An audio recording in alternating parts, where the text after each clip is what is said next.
What up, though? I got a great aunt in her late 80s, and she told me that she was born in a cotton field in Arkansas. She was born in the cotton fields because her mother wasn't given permission to give birth in the house of the family that her mother was working for.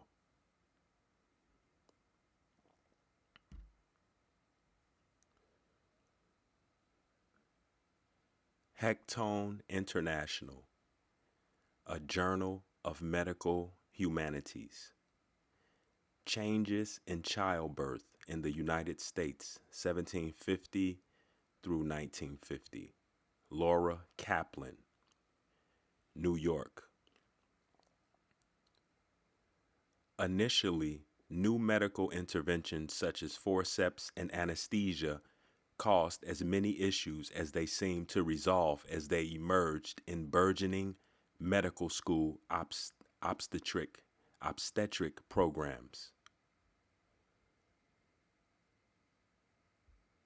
Until the 20th century, the majority of U.S. births occurred in the home, attended by female midwives and numerous female family and friends, as no formal training programs, curricula, licensing processes, or other official standards for birth attendants existed until the 18th century.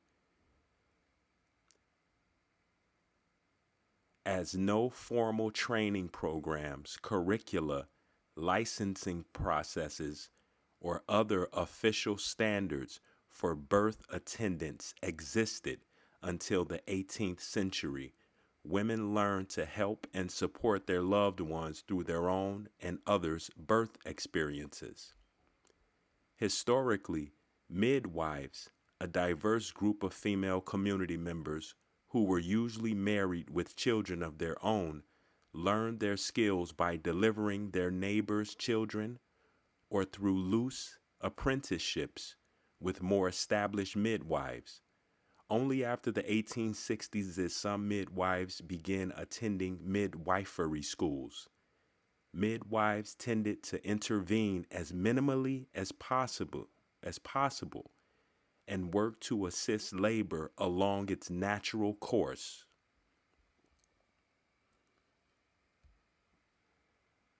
American women first invited male physicians to assist in birthing rooms in the 1760s.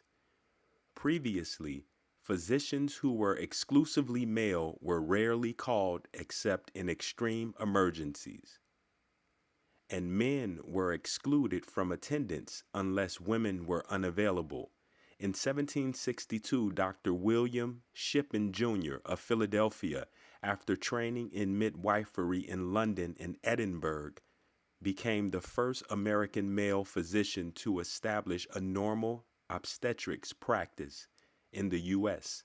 Shippen also pioneered formal midwifery education through a lecture series initially taught to both male physicians and female midwives, but later limited to male physicians.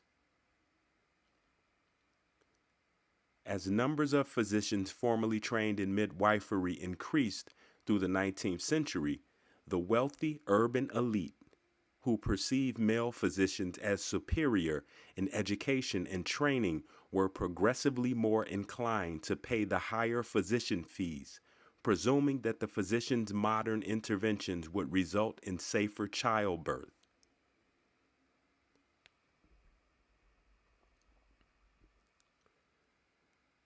As the turn of the century, records showed that midwife birth attendants in both rural and urban Wisconsin primarily attended the labor of local women.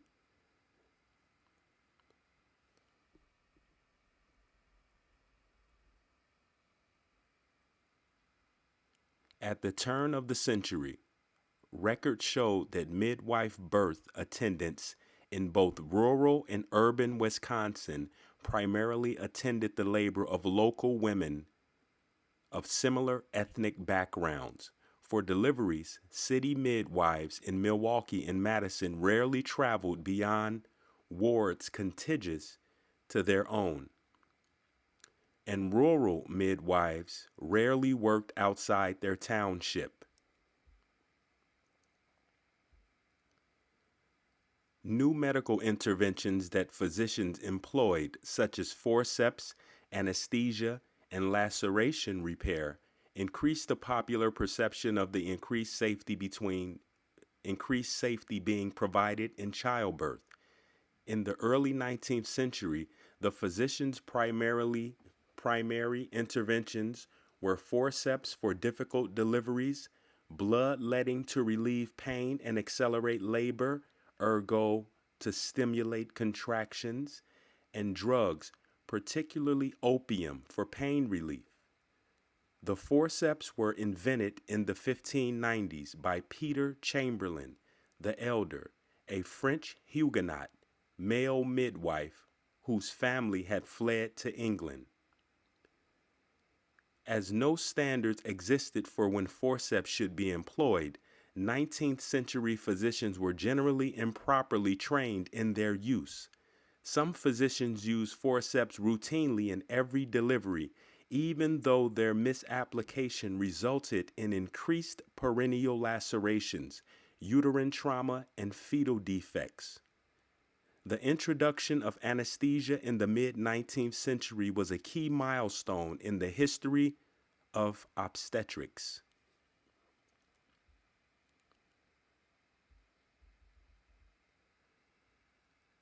As with forceps, proper use of anesthesia was not standardized, and practice and debate varied tremendously about all aspects of its use, including when and whether to initiate it and appropriate dosing. Consequently, improper anesthetic use caused numerous complications, particularly prolonged labor due to decreased ability of the uterus to contract, newborn breathing difficulty, and hemorrhage. Due to the limitations of ether and chloroform, women and their physicians searched for a superior anesthetic. In the early 20th century, Austrian and German physicians, followed by American physicians a few years later, began experimenting with a combination of scopolamine and morphine in childbirth. Alone, scopolamine acts as an amnesic, erasing all later memory of childbirth. Given with an opiate, it also has an anesthetic effect. Scopolamine morphine, named twilight sleep, permitted the patient to be semi-conscious with intact contractions during labor, allowing the physician to coach the woman through childbirth without her remembering the experience afterward. In 1914, McClure's magazine published Painless Childbirth, in which two laywomen raved about German doctors Karl Gauss and Bernhard Kronig's twilight sleep protocol, but lamented the American physician's inadequate training in the method.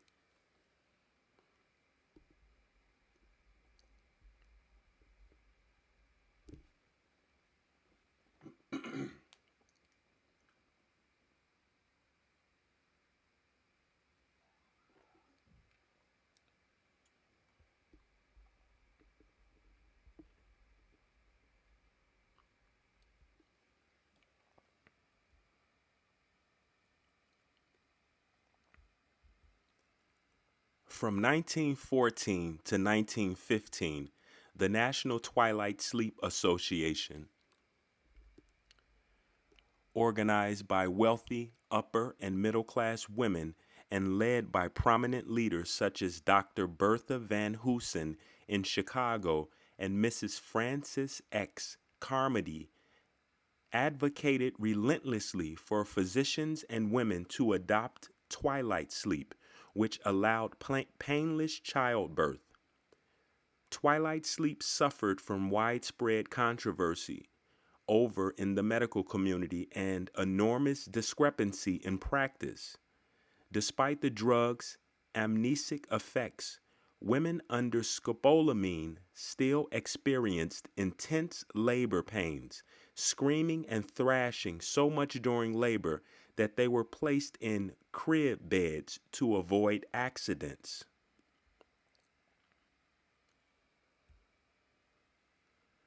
By the summer of 1915, twilight sleep sharply declined in popularity.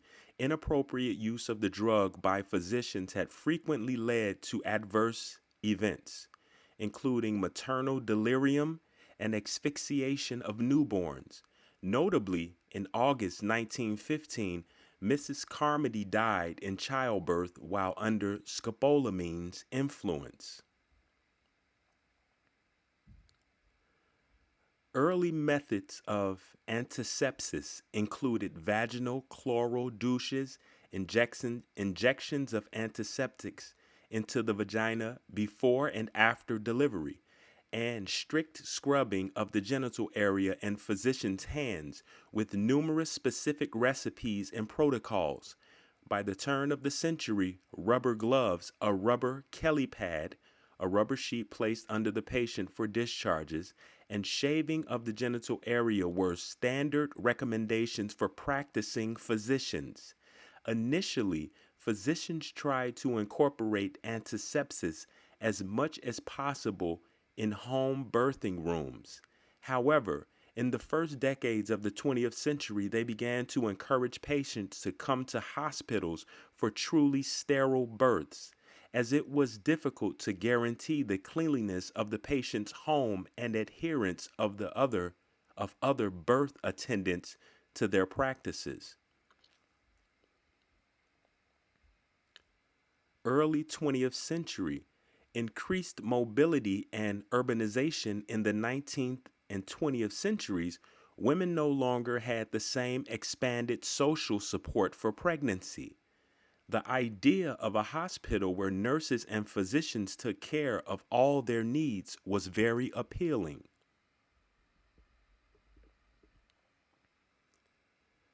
Hospital deliveries through the 1940s were entirely different from home deliveries. However, at home, the parturient exerted control over procedures and anesthesia administered by birthing attendants. In the hospital, women had no input into the drugs and procedures they received. One woman wrote, "Months later, I would scream out loud and wake up remembering that lonely labor room and just feeling no one cared what happened to me.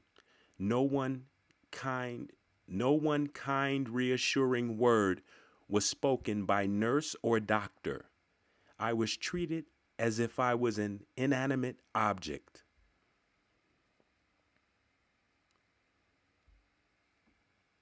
Contrary to previous depictions of birth as a natural, though painful and dangerous process, the new obstetricians such as Dr. Joseph DeLee deemed birth a pathologic process that required close medical supervision. Obstetric specialists formed professional associations such as the American Congress of Obstetricians and Gynecologists in 1930. By 1936, ACOG was certifying specialists with the authority to determine who could establish a hospital-based practice.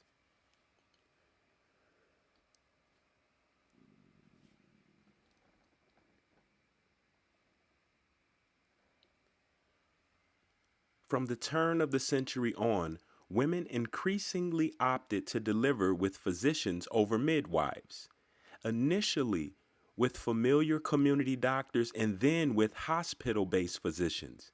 In 1900, midwives still delivered half of all U.S. births, but by 1930, this number dropped to less than 15% of U.S. births, primarily in the South. Similarly, in 1900, less than 10% of American births occurred in a hospital.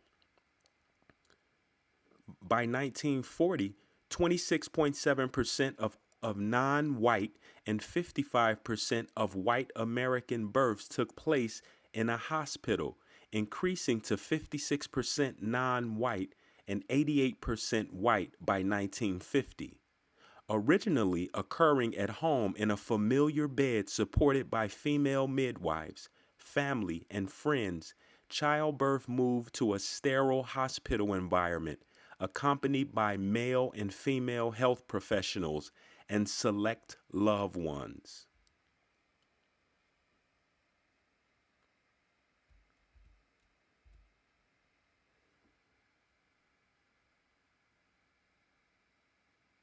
This is from Y.com. How did birth move from the home to the hospital and back again? Macon Scott, 2013.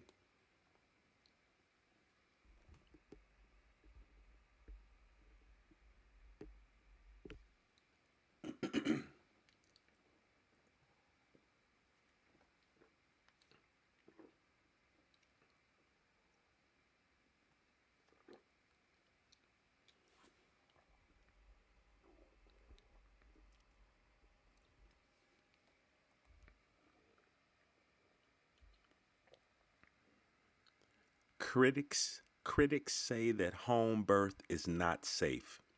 Y.org. The fight over where birth should take place. Margaret Marsh, professor of history at Rutgers University, discussed the age-old tug of war between midwives and doctors. In the colonial period, all the way up to 1760 or so, there was no real challenge to midwives delivering babies, explained Marsh. When a woman was ready to give birth, her female relatives and friends would help her through the process, as it should be. She says that around 1760, upper-class women started to want to have doctors at their births. Doctors delivered babies in women's homes, and doctors' assisted birth became more popular over time. In 1900, about half the babies were delivered by midwives. By 1935, only 15% were delivered by midwives, said Marsh. Doctors would say, "We know more about anatomy. We are better suited to do this." Midwives said, "We are women. We have experience. We know how we do this."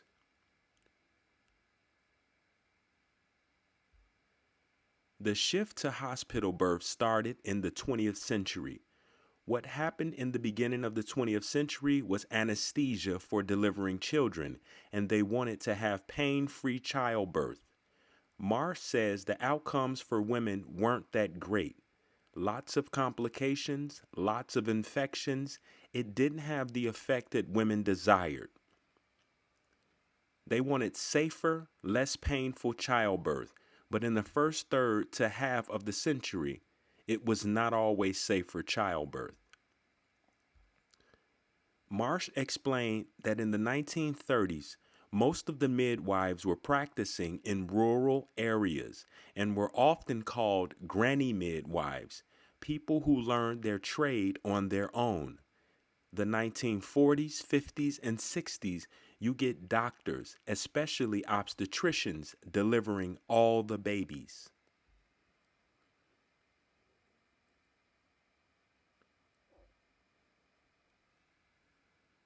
Nurturing birth. The history of hospital birth and home birth. 2021, Emma Ashworth. Before the NHS was founded in 1948, most women gave birth at home with midwives that they already knew and had a relationship with. As the NHS found its feet, care was passed between GPs, hospitals, and some local authority-run services such as maternity clinics. The Cranbrook Report was published in 1959, and it stated that 70% of all births should occur in hospital and that the other 30% should be safe enough to happen at home. The decision about who was able to birth in home or at a hospital was to be made by the woman's obstetrician. The obstetric community were not happy. They wanted far more women to be classed as high risk and to not be permitted to have a home birth, which would be the midwives rather than doctors. In 1967, the Peel Report recommended that every woman gave birth in hospital, claiming that this was safest for every woman and baby, although it provided no evidence to support this claim.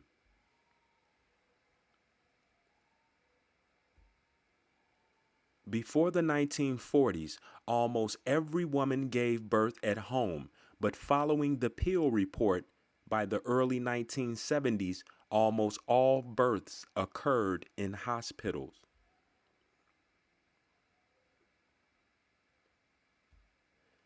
In 2010, Anna Ternovsky brought a case to the European Court of Human Rights, claiming that her home country, Hungary, was denying her legal rights to birth at home. At the time, Hungary had a countrywide ban on home births. In 2010, Anna Ternovsky brought a case to the European Court of Human Rights claiming that her country, Hungary, was denying her legal rights to birth at home. At the time, Hungary had a countrywide ban on home birth. She won. This meant that home birth became a legal right for all women and people across the European Union and beyond. A legal right. A law has to be made whether or not a woman can have birth where she wants to have birth or give birth where she wants to give birth. This is the opposite of natural.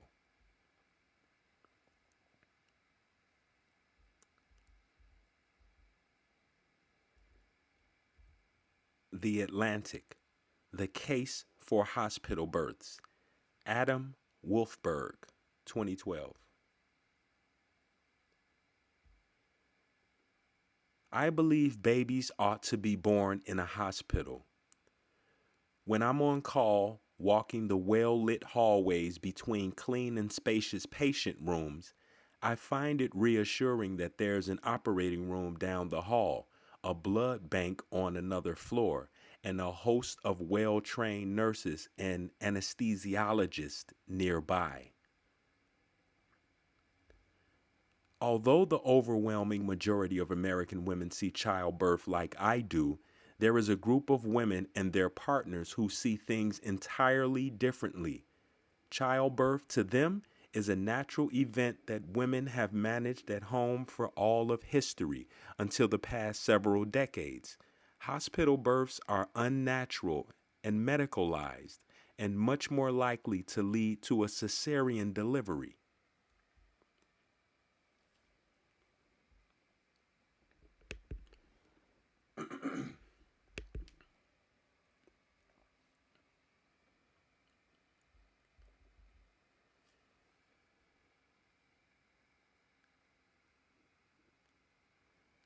The cost of giving birth in each state.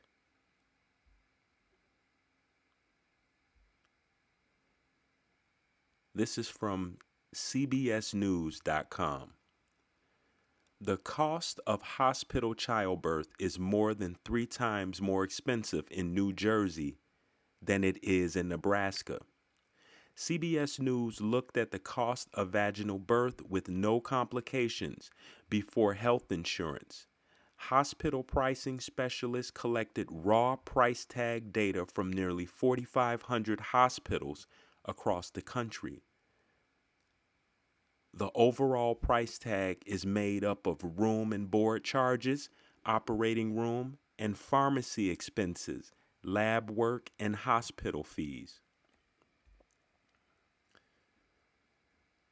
Alabama. It costs $15,162 on average to give birth in an Alabama hospital. Alaska. Giving birth in a hospital in Alaska will cost, on average, $18,748.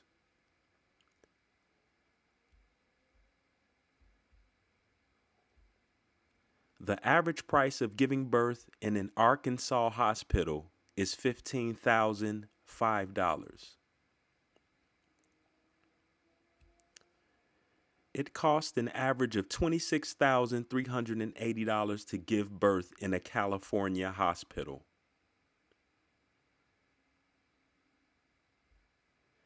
The average hospital bill for giving birth in Connecticut is $17,072.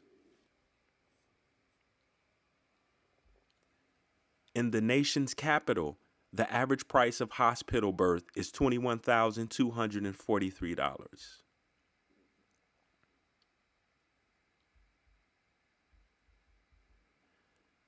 The average price of giving birth in a Florida hospital is $22,015.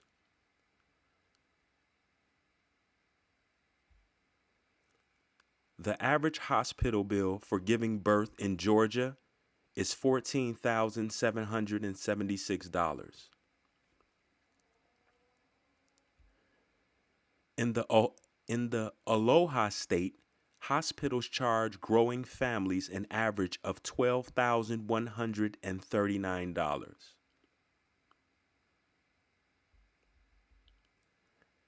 It costs an average of $10,897 to deliver a baby in an Idaho hospital.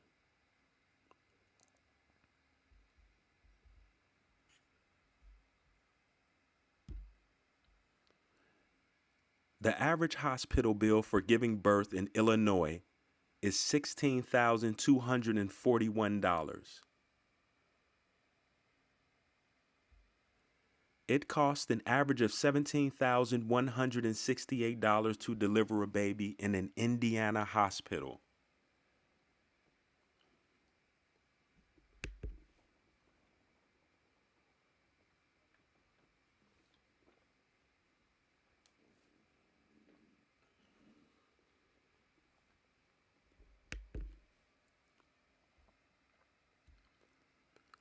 On average, hospitals in Iowa charge $10,487 for vaginal births.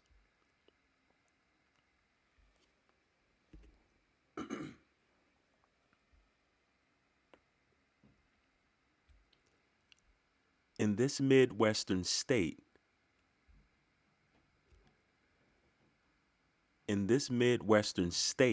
of Kansas, the average sticker price for a hospital birth is $21,034.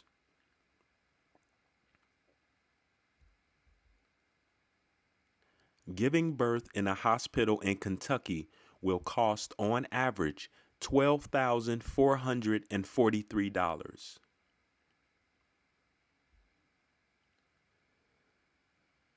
Looking to give birth in a Louisiana hospital, the average price is $16,272.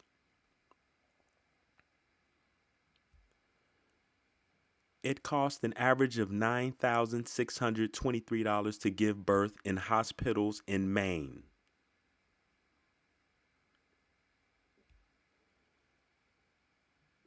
Hospitals in Maryland charge an average of $8,934 for labor and delivery care.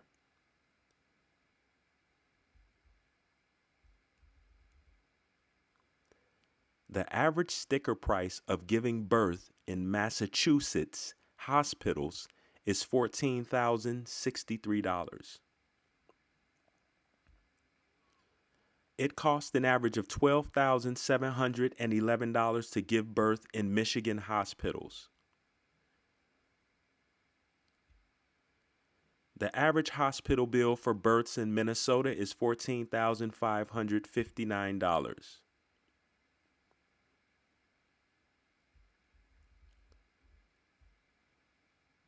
It costs $15,544 on average to give birth in a Missouri hospital. The average hospital bill for growing Montana families is $11,938.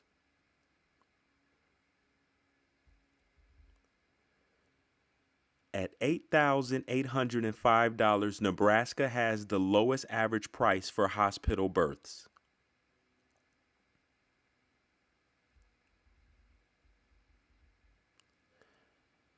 In New Hampshire, the average price for labor and delivery care is $11,491.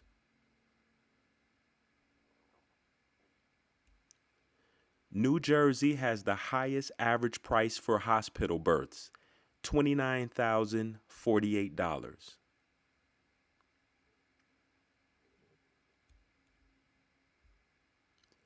In New York, hospitals charge growing families an average of $15,619.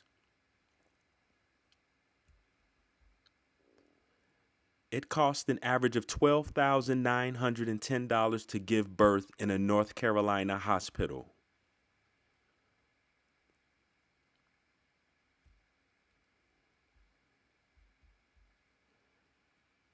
It costs an average of $15,149 to give birth in an Ohio hospital.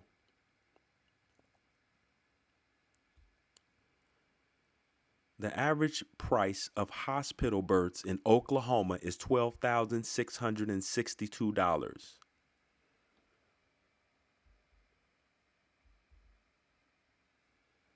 It costs $15,121 on average to give birth in Oregon hospitals.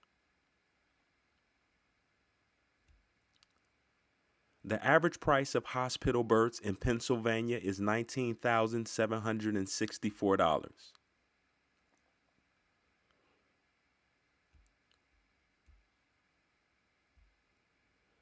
In South Carolina, hospitals charge growing families an average of $17,684.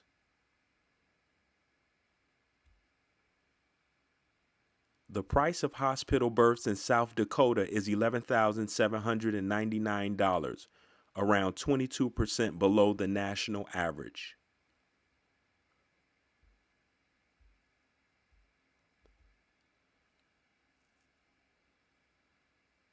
A picture of hospital births where the baby is nowhere near their mothers. Take them babies to their mamas immediately. It costs an average of $13,261 to give birth in Tennessee hospitals.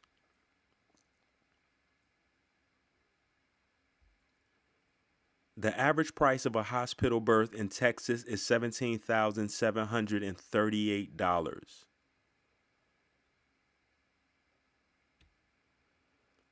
It costs an average of $11,602 to give birth in Utah hospitals.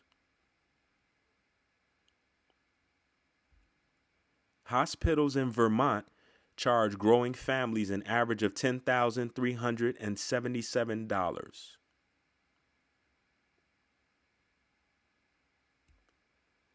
On average, it costs $14,504 to give birth in Virginia hospitals.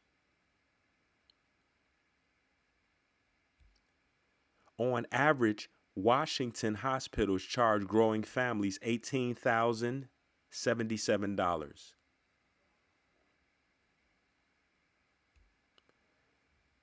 It costs an average of $11,442 to give birth in a West Virginia hospital. In Wisconsin, hospital births cost $11,220.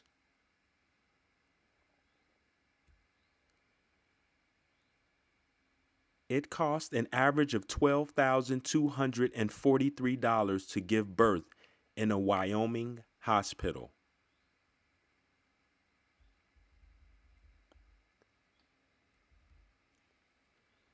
Digital history. Childbirth and Infancy. Adrienne van der Donk, the legal officer of a Dutch estate in New Netherlands, describes childbirth in that area. After their children are born, and if they are males, although the weather be ever so cold and freezing, they immerse them sometime in the water, which they say makes them strong, brave men and hardy hunters. After the immersion, they wrap their children in warm clothing. The Indian women of every grade always nurse their own children, nor do we know of any who have trusted that parental duty to others. When they suckle or are pregnant, they, in those cases, practice the strictest abstinence. In the meantime, their women are not precise or offended if their husbands have foreign associations. Her child is weaned, usually due when their children are a year old, and those who wean their children before that period are despised.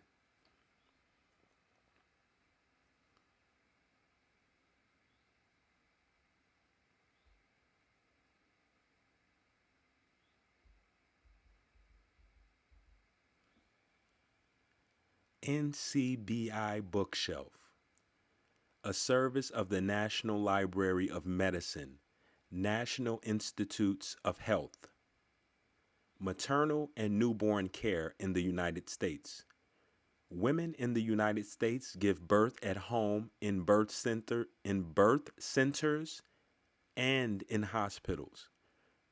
Women are cared for by a number of different healthcare professionals during pregnancy and birth, and these professionals differ in how they are educated, trained, licensed, and credentialed.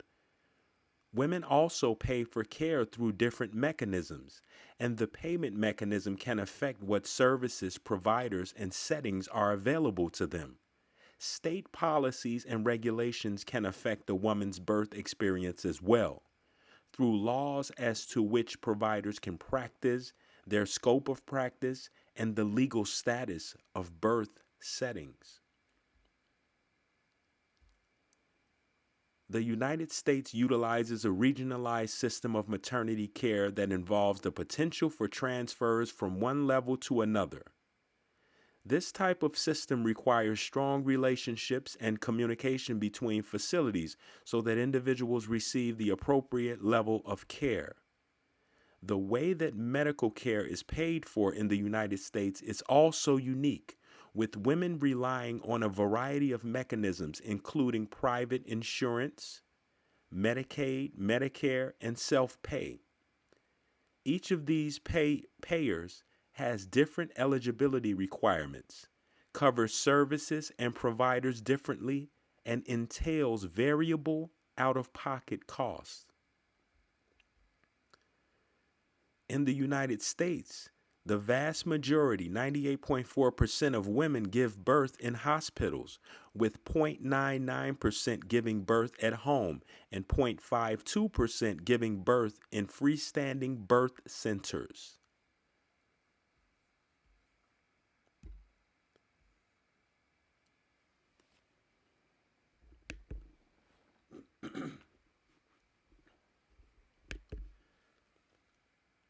Hospitals are the most common place of birth in the United States, with 98.4% of births taking place in a hospital in 2017. In this report, the committee considers hospital births to be those occurring in a hospital, whether a level 1 community hospital or a level 4 maternity unit. There is wide variation in provider types and practices among hospitals. The women's experience may vary widely from hospital to hospital, depending on such factors as the hospital's level of care, staffing, maternal fetal status, local values and culture, resources, and more. For example, a study of 88 hospitals in Michigan found that 43.2% of hospitals had no vaginal births after cesarean between 2009 and 2015. And among the hospitals that had at least one vaginal birth, rates range from 0.5% to 48.1%. The vast majority of hospital births are attended by physicians, while 8.7% were attended by certified nurse midwives or certified midwives.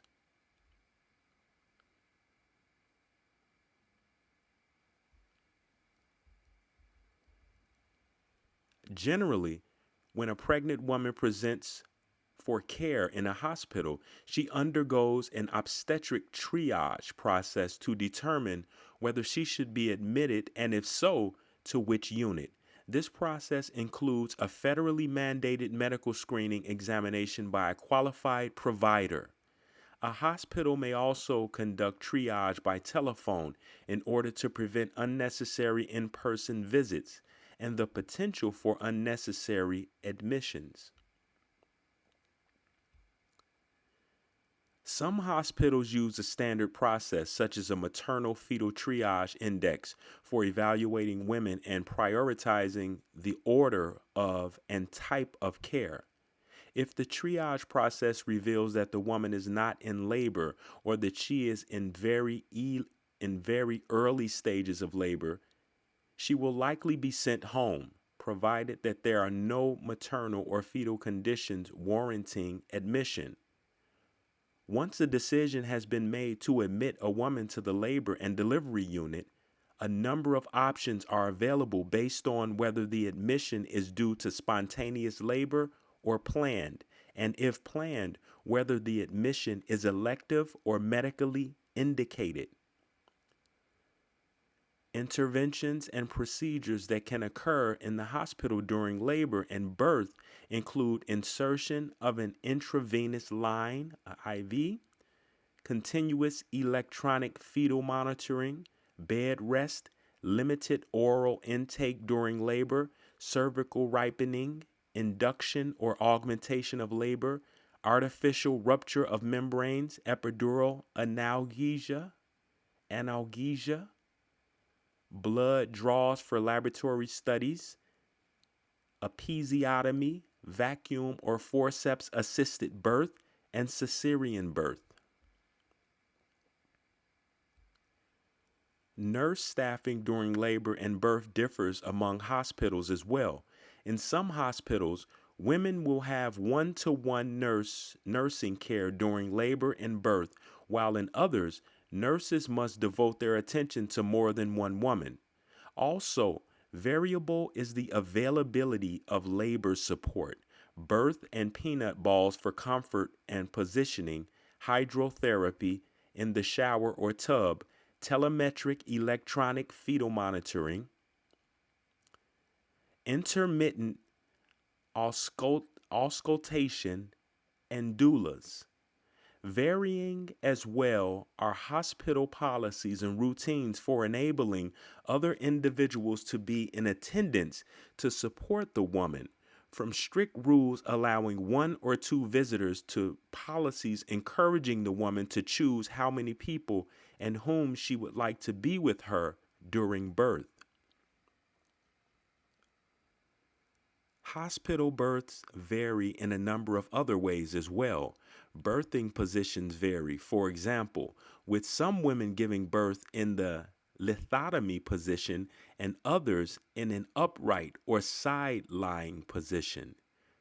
Recovery after birth lasts at least 2 hours, typically with one-to-one nursing care, and can occur in the labor room or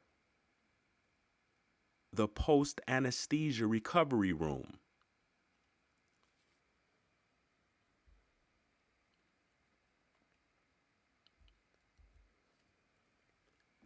Whereby the newborn remains with the mother in her postpartum room, which may or may not be standard practice and is based on the mother's and newborn's condition and hospital routines. Likewise, support for breastfeeding include access to lactation professionals varies across hospitals. In the United States, Women stay an average of 48 hours for a vaginal birth. Federal law requires that most insurance companies cover a post delivery hospital stay of 48 hours for vaginal birth and 96 hours for cesarean birth, although women may opt to leave earlier if they and their babies are healthy.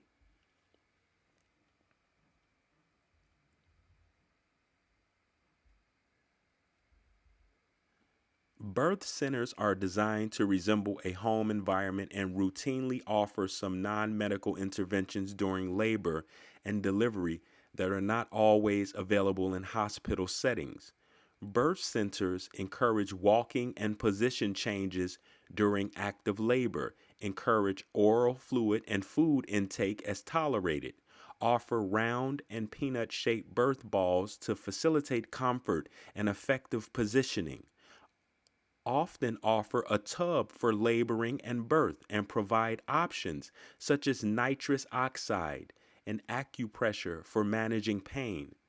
After birth, care is provided with the infant skin to skin, and breastfeeding is encouraged in birthing centers. Compared with hospitals, birth centers have fewer resources available for emergency situations, such as those requiring cesarean birth or blood transfusion. The birth center prepares for emergencies by having plans and emergency medications in place for stabilization and transfer to an acute care facility if needed. Birth centers can be accredited by the CABC, but accreditation is not mandatory. CABC accredited birth centers must follow the standards of the AABC, which require, among other things, that the birth center practice the midwifery model of care, honor the mother's needs and desires throughout labor, and avoid the use of certain interventions, including vacuum extraction and continuous electronic monitoring. All accredited birth centers must also have emergency supplies on hand for women and newborns, and they must have a specific plan for transfer to a hospital if required. Home births occur at a person's residence and can be either planned or unplanned. Most home births are planned, although about 15% are unplanned.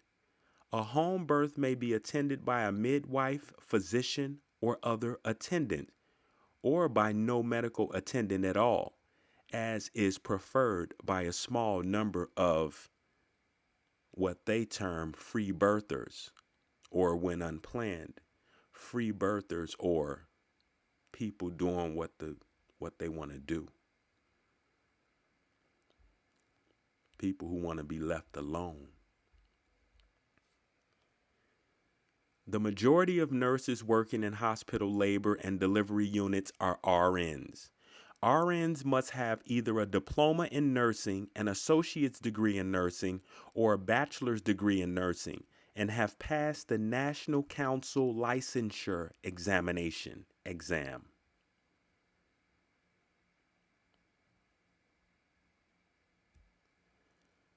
The role of doulas is to provide non-clinical support during labor and birth, as well as during the prenatal and postpartum periods.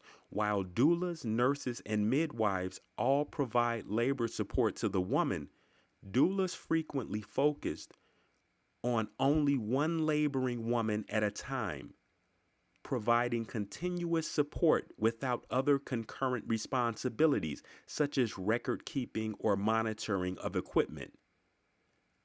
Doulas care for women in every birth setting: home, birth center, and hospital. Being a doula does not require formal education or training, although an individual has experience working in healthcare may elect to train as a doula.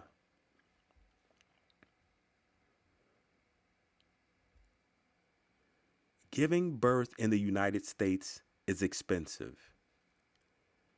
Total payments for privately insured births average $18,329 for vaginal and $27,866 for cesarean births.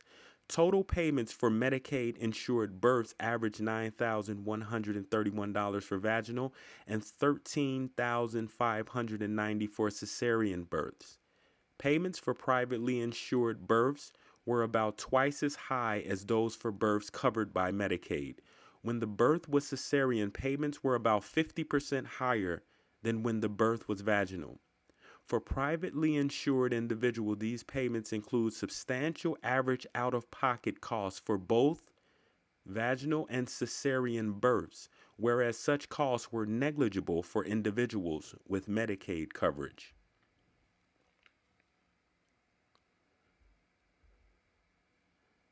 American Heart Association, 2019.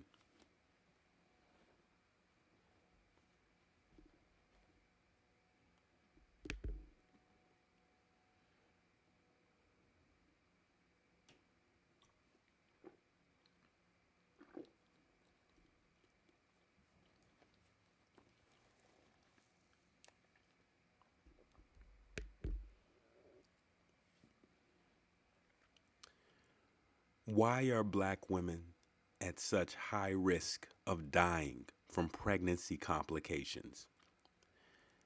American Heart Association News.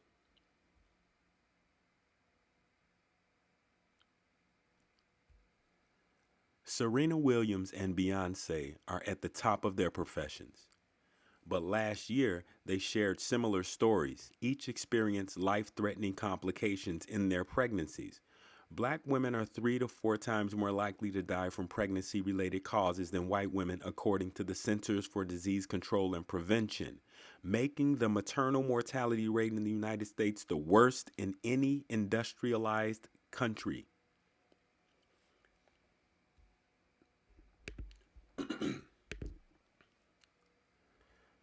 A significant portion of these deaths could be prevented, said Dr. Anna Langer, director of the Women in Health Initiative at the Harvard T.H. Chan School of Public Health in Boston.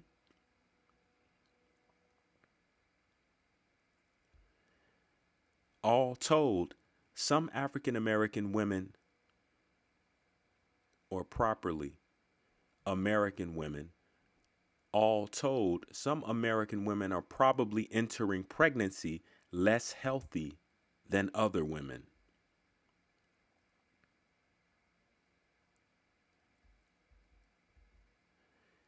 National Center for Health Statistics, Health eStats. Maternal mortality rates in the United States, 2021. Donna L. Hoyert, PhD, Division of Vital Statistics. This report presents maternal mortality rates for 2021 based on data from the National Vital Statistics System. A maternal death is defined by the World Health Organization as the death of a woman while pregnant or within 42 days of termination of pregnancy, irrespective of the duration and the site of the pregnancy, from any cause related to or aggravated by the pregnancy or its management, but not from accidental or incidental causes. Maternal mortality rates, which are the number of maternal deaths per 100,000 live births, are shown in this report by age group and race and Hispanic origin. In 2021, 1,205 women died of maternal causes in the United States, compared with 861 in 2020 and 754 in 2019. The maternal mortality rate for 2021 was 32.9 deaths per 100,000 live births, compared with a rate of 23.8 in 2020 and 20.1 in 2019. In 2021, the maternal mortality rate for non-Hispanic Black women was 69.9 deaths per 100,000 live births, 2.6 times the rate for non-Hispanic white women. Rates in 2021 were 20.4 deaths per 100,000 live births for women under age 25, 31.3 for those aged 25 to 39, and 138.5 for those aged 40 and over. The rate for women aged 40 and over was 6.8 times higher than the rate for women under age 25. CDC Center for Disease Control and Prevention.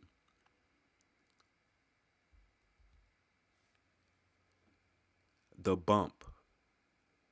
What happens at the hospital when you deliver? Elena Donovan Maurer, 2017. First, pre-register at your hospital. This means giving them your insurance information and filling out all that boring paperwork in advance. The nurses think your water has broken. You might get a swab that will be used to test if it really is amniotic fluid. There will be a cervical check too to see if you've dilated or effaced.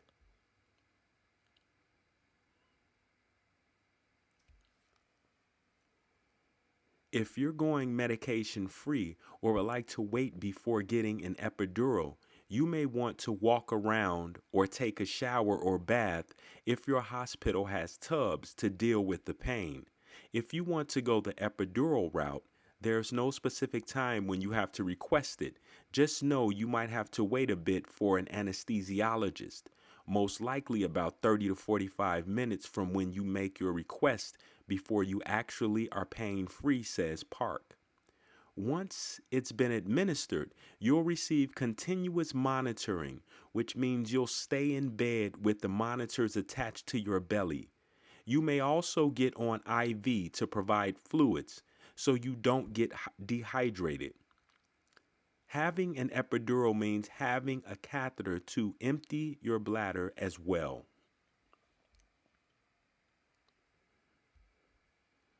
You might find after a while that there's intense pressure.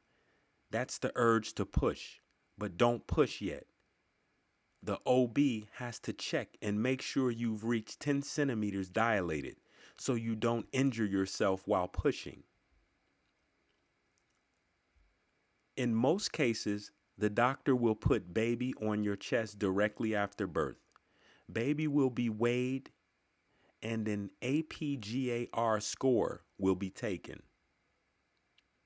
Y'all can look into the APGAR score to see what that is.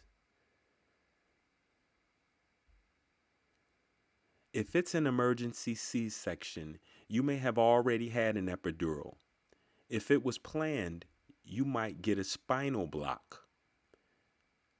Pubic hair will be shaved. You'll need an IV and catheter.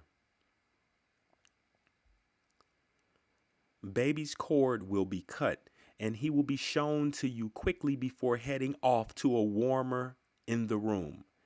Baby needs to be assessed and stabilized, and you need to be sewn up and able to sit up before you can hold him.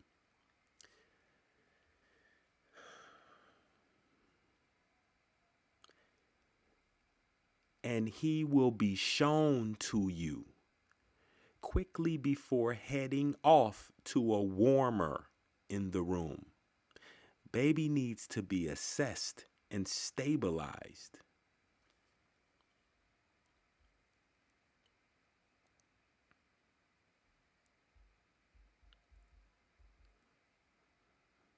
Baby needs to be stabilized.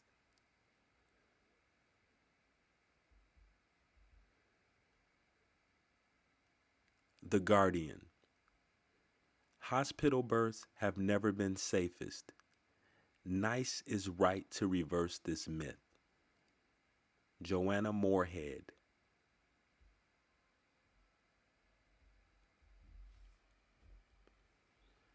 Women with low-risk pregnancies are to be encouraged to have high-tech intervention-heavy deliveries, which will lead to a rise in the number of cesarean and forceps birth and postnatal complications. That sentence has never featured in a British newspaper. It is, however, exactly what took place in this country from the 1960s onward.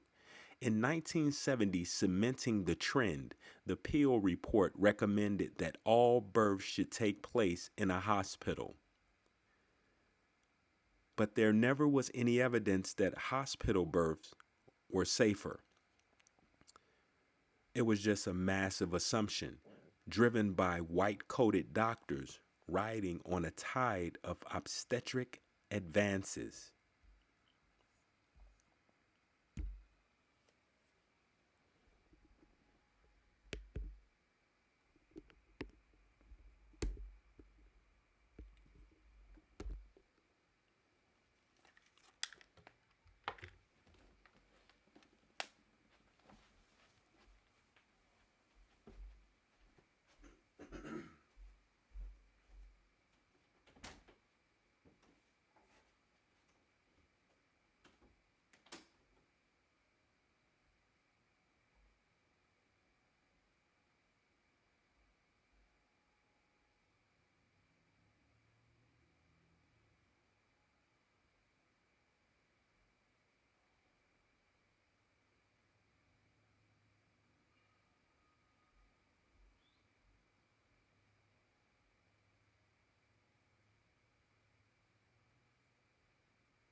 Suddenly, women who had shown no signs of problems were being given drugs to induce their labors,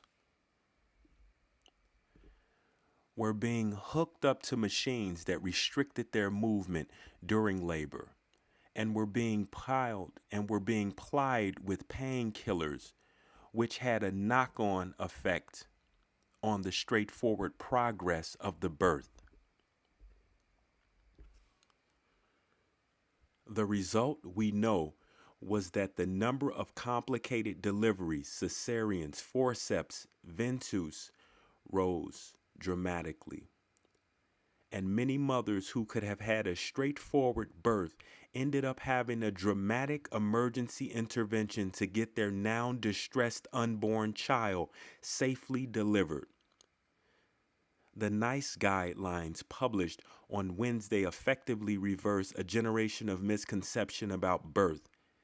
They underline the truth, which is that there are risks to any birth, wherever it takes place, but that the risks of needing unnecessary intervention are increased in a highly medical setting, and that the majority of women do best at home or in a home from home environment where stress levels stay down and the natural process of birth functions best.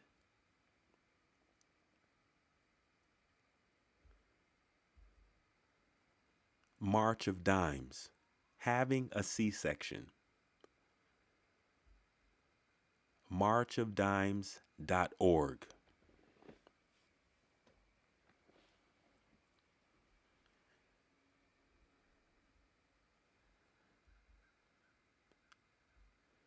A C-section is a major surgery.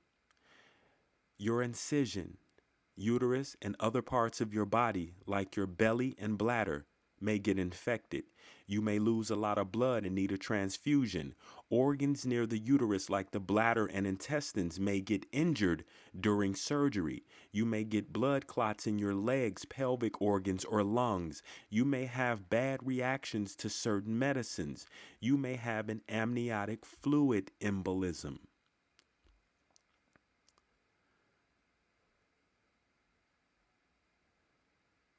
you're more likely to pass away during a C-section than during vaginal birth. You may have trouble breastfeeding. It may cause problems in future pregnancies. Your baby may be born before 39 weeks. Your baby may have breathing problems. Your baby may be affected by anesthesia you get during your C-section. Your baby may be injured during the surgery. Most likely, you can have an epidural or spinal block.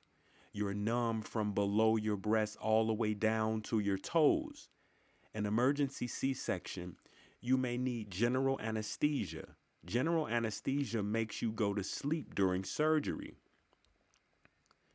You get a catheter in your bladder to drain urine. You get an IV in your hand or arm to give you fluids and medicine. When you're numb, the doctor makes the first cut in your belly. The doctor makes the next cut in your uterus. The doctor opens the amniotic sac and takes out the baby.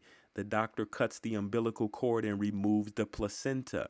The doctor closes the incisions with stitches or staples.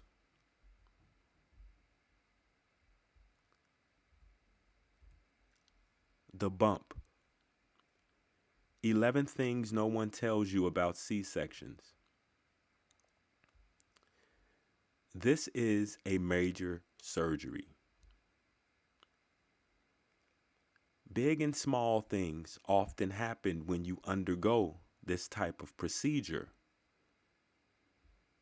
If you have a spinal block, your body might experience spasms, a common reaction to the medication. It should go away as the anesthesia wears off. You feel a pushing and tugging sensation as your doctor eases baby out of your belly, especially if your little one has been curling up near your rib cage.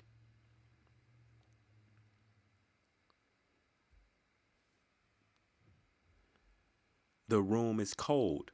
Operating room temperatures are typically low to keep things sterile. You've been numb from the waist down, half naked and lying still for 30 minutes. A post-op vaginal wash. New mom Lori was surprised that business was being done down there in the middle of the night after her C-section. The vaginal wash is a post-delivery peri-bottle rinse and dry cloth pat down to clean up any blood leaking after the surgery. With a vaginal delivery, the vaginal cavity is wiped clean at the time of your surgery. Pooping can be a problem post C-section since it's tough to push when your abdomen is tender and sore. When your bowels become sluggish after surgery, gas can press on the diaphragm, trigger a nerve, and extend the pain to the shoulders. Phillips says people primarily feel a sharp shooting sensation on the right side.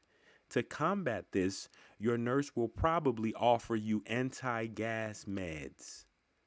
Coughing and sneezing will hurt. Some moms admit they didn't realize just how prominent their C-section scar would be.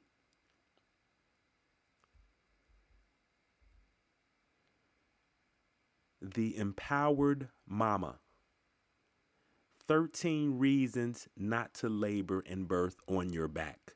Caitlin Bird. Whether you are in the early stages of pregnancy or expecting a newborn babe any day now, it is never too early or too late to learn how to make labor easier and faster. One of the most effective ways to do this is incredibly simple. Just don't lay down. In the early stages of labor, any good midwife will tell you this is the time to rest, hydrate, and nourish.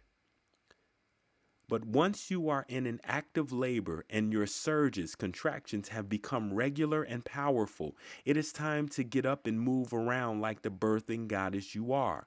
It is generally instinctive to want to be upright in labor. Our pelvis is designed to birth that way, and gravity facilitates birth. Sometimes in labor and birth, external elements can hinder this hormonal process and impact our ability to trust our instinct to be upright and active.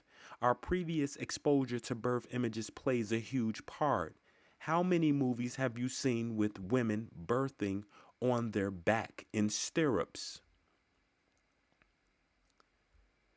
If your hospital birth suite has bright lights, lots of machines, and obscure technology, clinical posters, or unfamiliar faces are taking care of you, forcing the thinking brain to turn on, that's not ideal. A need for external monitoring of baby's heart rate alone should never be a reason to require laying on your back. 13 reasons why not to labor and birth on your back. Recumbent and semi-recumbent positions in labor can reduce your pelvic outlet size by up to 30%, almost a third less space for your baby to move down and rotate around the pelvis. Birthing on all fours or kneeling is known to be the most protective factor of the perineum, with regards to position for birth.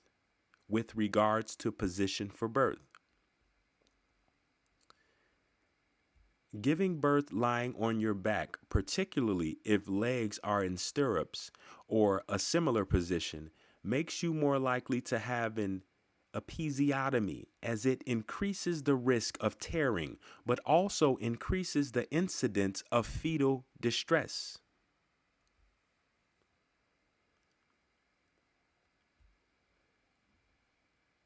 Oxytocin and endorphins promote easier labor, reduce pain naturally, and facilitate physiological birth. A 2017 Cochrane review and meta-analysis found that women in a non-upright position for birth were 25% more likely to have an assisted instrumental birth with forceps or vacuum.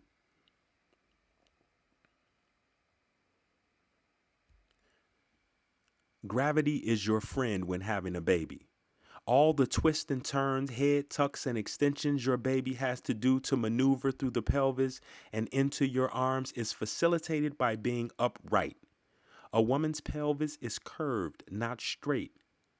When we see women left undisturbed and empowered to catch their own baby, they will instinctively pull baby along that curve up to their chest, not down to their feet.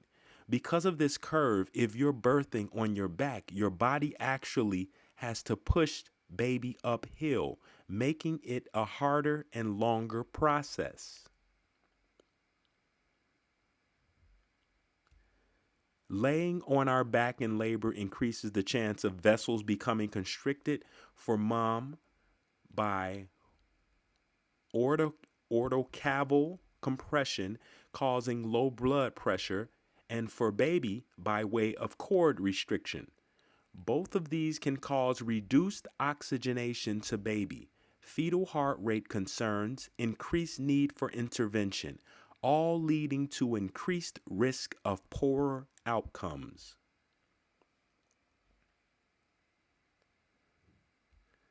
Laboring and birthing on your back leaves you more vulnerable to feeling a lack of control and leadership in your birth experience, pressured and stood over.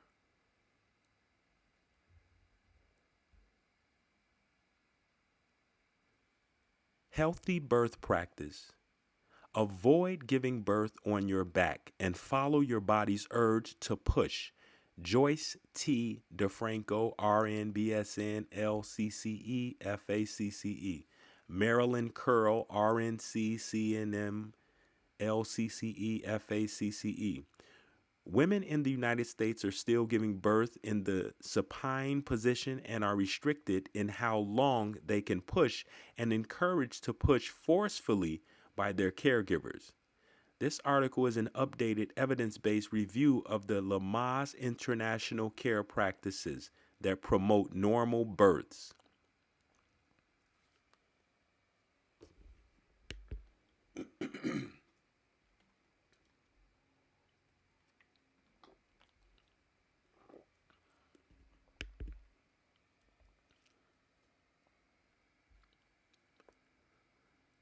Women today have limited experience with physiologic birth, largely because of the technological approach favored in hospitals.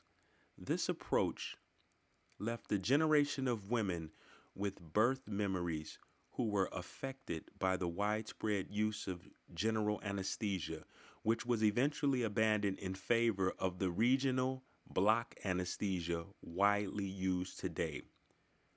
Women are no longer unconscious during the final phase of childbearing, but often lose the sensations that facilitate the bearing down efforts needed to move the infant through the birth canal and into their waiting arms.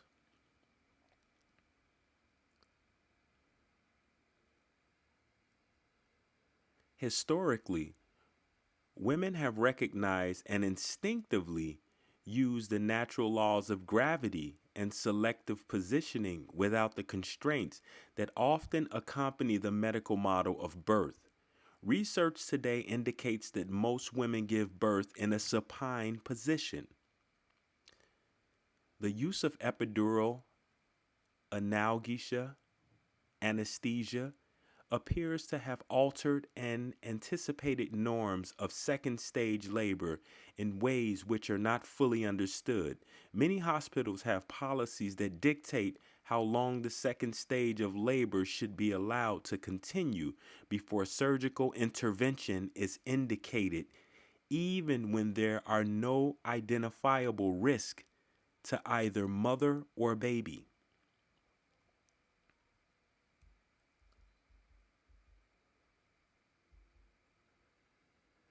Throughout history, images have depicted women actively birthing in positions that use gravity to facilitate the downward movement of the unborn child, a strategy that is likely to improve efficiency and reduce maternal fatigue until doctors began using forceps in the 17th century.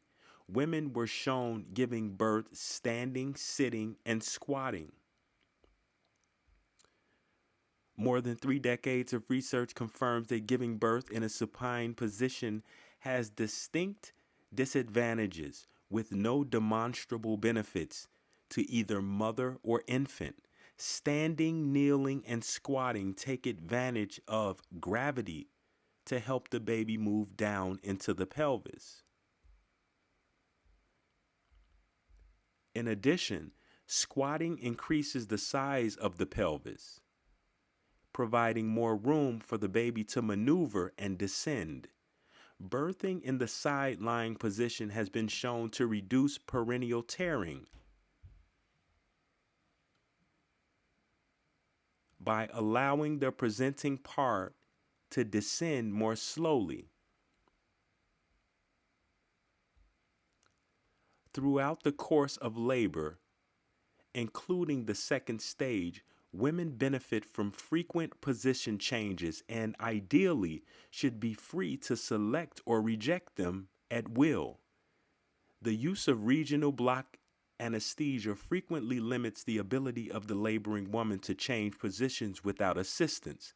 In many hospitals, policies are in place that require women to remain in bed following placement of the block to prevent injury because of accidental falls.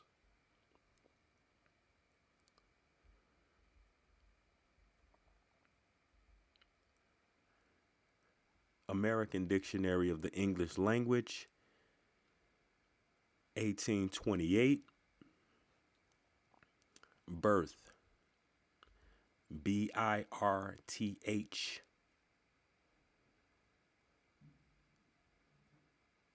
Birth, noun, birth, berth. the act of coming into life or of being born. Except in poetry, it is generally applied to human beings as the birth of a son, lineage, extraction, descent as Grecian birth, the condition in which a person is born, that which is born, that which is produced, whether animal or vegetable, the act of bringing forth, as she has two children at a birth.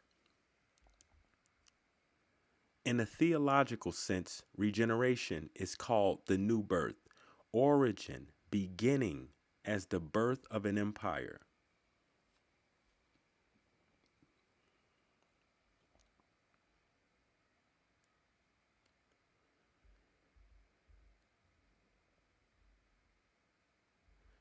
American Dictionary of the English Language, Noah Webster, 1828, the physical copy. Birth, the act of coming into life or of being born. Except in poetry, it is generally applied to human beings as the birth of a son, lineage, extraction, descent, the condition in which a person is born, that which is born, which is produced, whether animal or vegetable, the act of bringing forth, origin, beginning, as the birth of an empire.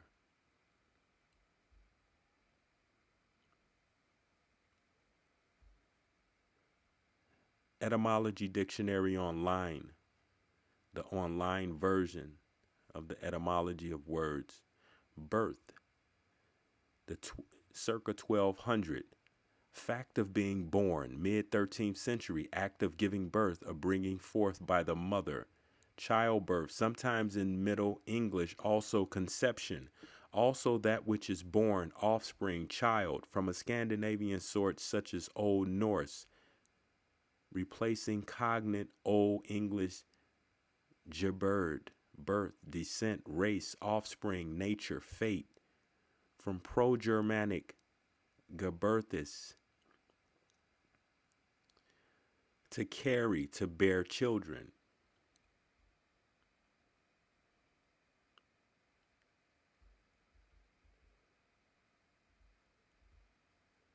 Structure of the birth certificate. Fort Fairfield Journal. Advanced Civics Research Library. Structure of the birth certificate. David Duchesne.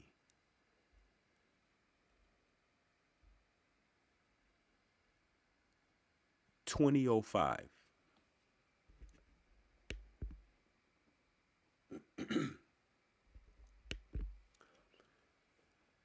A certificate is a paper establishing an ownership claim. Barron's Dictionary of Banking Terms. Registration of birth began in 1915 by the Bureau of Census, with all states adopting the practice by 1933. Birth and marriage certificates are a form of securities called warehouse receipts.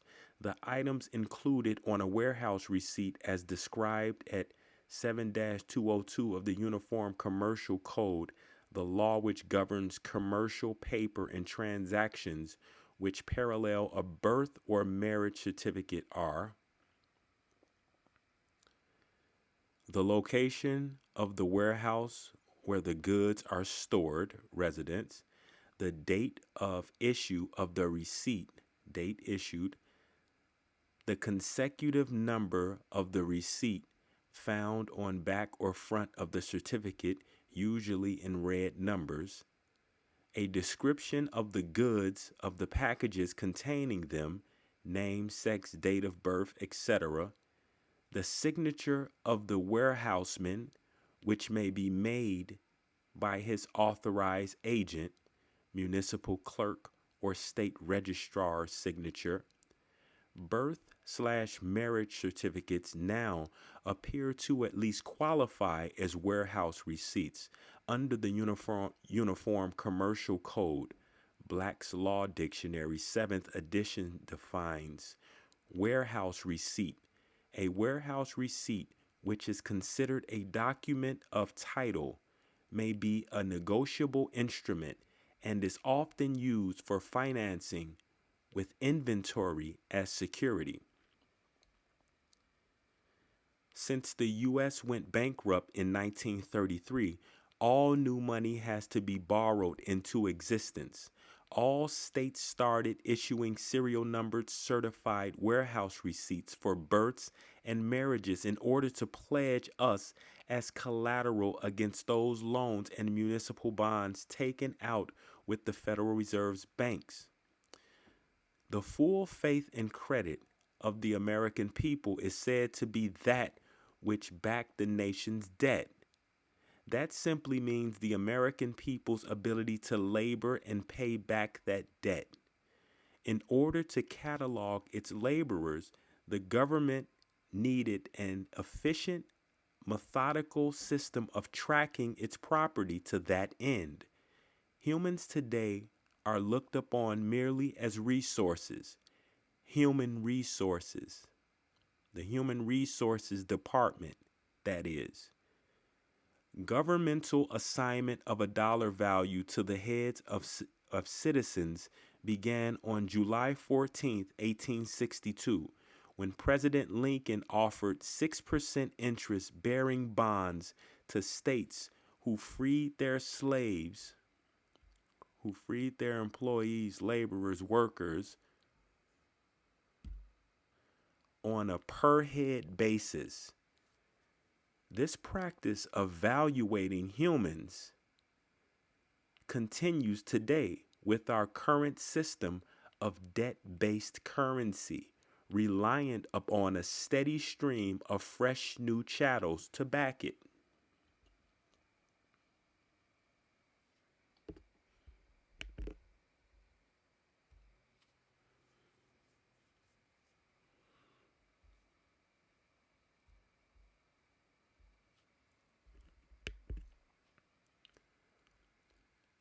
American Dictionary of the English Language, Noah Webster, 1828, the physical copy.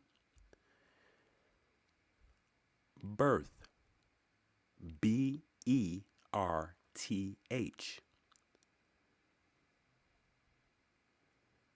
A station in which a ship rides at anchor, comprehending the space in which she ranges. In more familiar usage, the word signifies any situation or place where a vessel lies or can lie, whether at anchor or at a wharf. A room or apartment in a ship where a number of officers or men mess and reside. The box or place for sleeping at the sides of a cabin, the place for a hammock, or a repository for chests.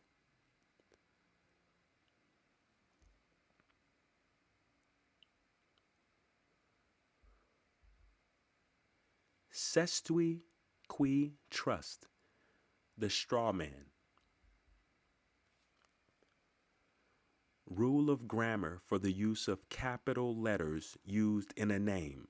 When capital letters are used anywhere in a name, this always refers to a legal entity, fiction, company, or corporation, no exceptions. Cestui qui trust, pronounced set a K, common term in New Zealand and Australia, or straw man, common term in USA or Canada, is a legal entity, fiction created and owned by the government whom created it. Legally, we are considered to be a fiction, a concept or idea expressed as a name, a symbol. That legal person has no consciousness. It is a juristic person, in legis, a name, word written on a piece of paper. doubt.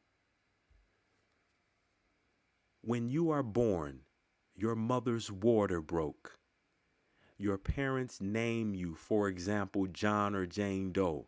The nurse or doctor, along with your parents, sign your record of live birth, title of deed to real property.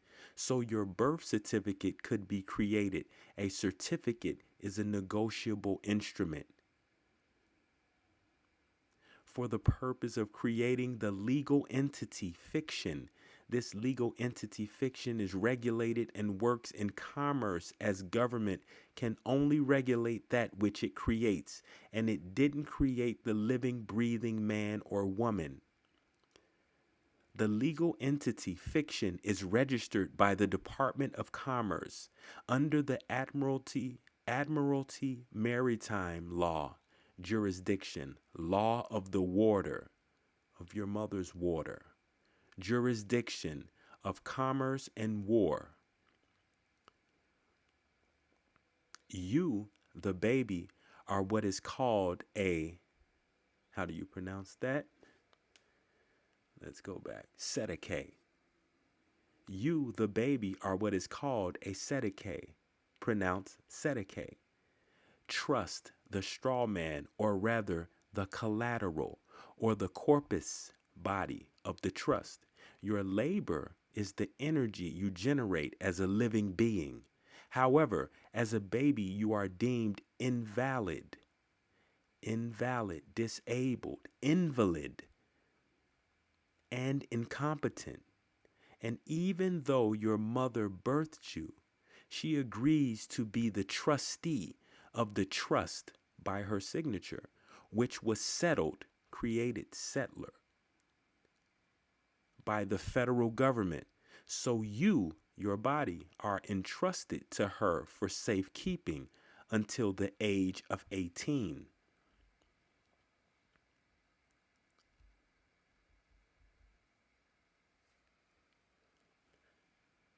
Under biblical law, women are incapable of entering into binding agreements, contracts. Their husband or father must be present when making agreements, or the contract is void. In most cases, both parties are present during birth or manifestation of a maritime product. Unless prior written consent and approval by the male representative exist, the mother, who would not dream of giving her newborn baby to the government, does so unknowingly by the undisclosed conditions of the signed contract. Submission of an application for registration for a birth certificate, for example. Your parents agree consent to be the trustee and sign your birth certificate. Birth certificates were only for slaves, employees, workers, laborers, prior to women becoming equal to men. Usually the mother is the only one required to sign because she is deemed to be the direct blood more so than the father. She has the higher claim to the living baby. Once the negotiable instrument, birth certificate, is transferred to the Department of Commerce, they pledge your labor for your lifetime as its secured asset and proceeds to assure, different from insure, your labor against the government's debt, and it subsequently gets an underwriter to insure your labor. The underwriter determines a lowball figure for your labor to be valued at $1 million, and it takes out a bond which is held at the bank. The numbers on your birth certificate are the tracking numbers for your legal entity, fiction's bond. $1 million Federal Reserve notes are then issued with that same number and put into circulation. On the legal entity fiction's birth certificates, the one with your name in all caps, which represents an entity, fiction, corporation, there is a bond tracking number. That number has 7 to 9 digits with a letter in front of it. Get a $1 bill and compare that serial number with the number on it. You will see the similarity. On the face of the dollar bill is a letter inside a symbol with the words Federal Reserve Bank of state name. That is the letter designation of the state bank which holds that bond. Example E is the Bank of Virginia. The letter of the number on the birth certificate is the bank that is holding a bond which represents your labor for your lifetime. Laborer, worker, employee, slave. Your labor has been insured and assured, and money has been borrowed against it. This is how people have been turned into collateral.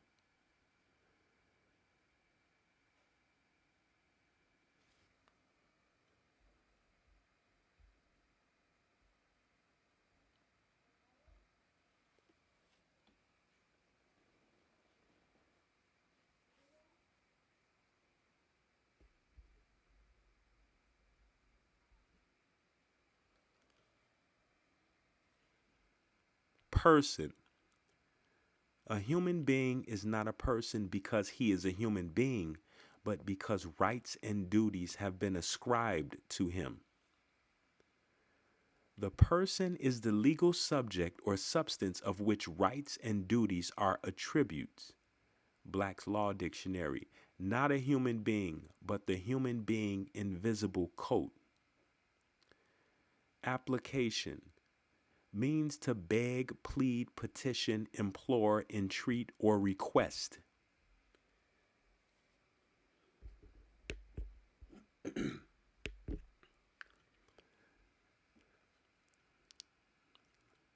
Let's go back over that. Person. A human being is not a person because he is a human being, but because rights and duties have been ascribed to him. The person is the legal subject or substance of which rights and duties are attributed. Black's Law Dictionary. Not a human being, but the human being invisible coat. Application. Means to beg, plead, petition, implore, entreat, or request. Must. M-U-S-T. Legally can be synonymous with may. Has two senses, imperative or a directive. One creates obligations, the other defines conditions. Always a directive when used with apply. Submit, to agree to another's will or to leave to another's discretion. Form of surrender, always voluntary, implies lawful right to fight.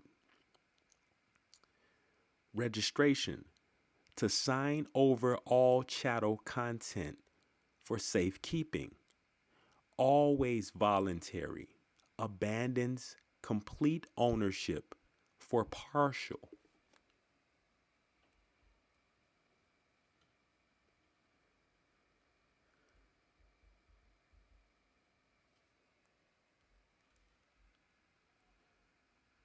The secret of the special maritime jurisdiction of the United States exposed, revealing the most repugnant fraud ever perpetrated on the people of the United States of America. A brief dissertation exposing the true nature and cause of modern criminal accusations by Valiant Liberty, 2001.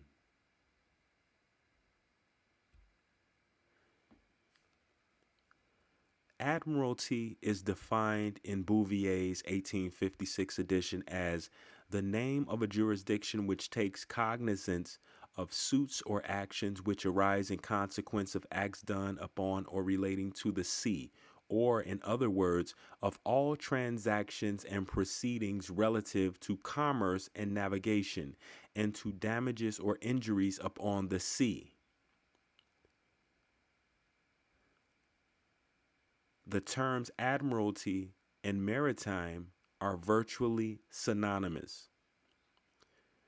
Bouvier's 1856 edition defines maritime cause as maritime causes are those arising from maritime contracts, whether made at sea or on land, that is, such as relate to the commerce, business, or navigation of the sea, as charter parties, affreightments, marine loans, hypothecations, contracts for maritime service in building, repairing, supplying, and navigating ships, contracts and quasi contracts respecting averages, contributions, and jettisons, contracts relating to maritime, to marine insurance, and those between owners of ships.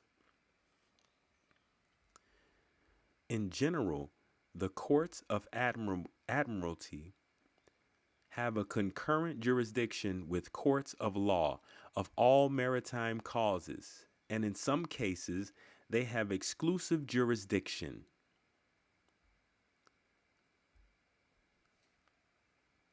As long ago as 1851, the Supreme Court recognized that the Congress had the power to extend the jurisdictions of admiralty and maritime causes to the land under the Commerce Clause and deprive the people of the right of a trial by jury. This power of admiralty jurisdiction is as extensive upon land as upon water. The Constitution makes no distinction in that respect.